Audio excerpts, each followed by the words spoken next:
اللہ بن مسعود رضی اللہ تعالی عنہ کہتے ہیں کہ ایک مرتبہ میں رسول کریم صلی اللہ علیہ وسلم کے ساتھ مدینے کے کھنڈرات میں چل رہا تھا اور آپ کھجور کی چھڑی پر سہارا دے کر چل رہے تھے تو کچھ یہودیوں کا ادھر سے گزر ہوا۔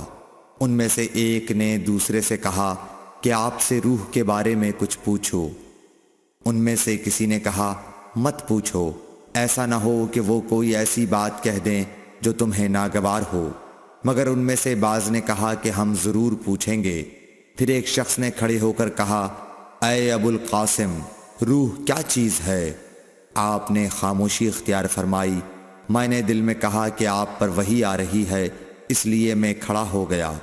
جب آپ صلی اللہ علیہ وسلم سے وہ کیفیت دور ہو گئی تو آپ صلی اللہ علیہ وسلم نے قرآن کی یہ آیت جو اس وقت نازل ہوئی تھی تلاوت فرمائی۔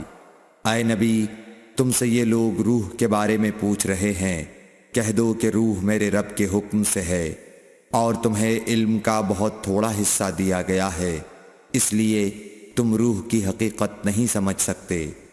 صحیح بخاری۔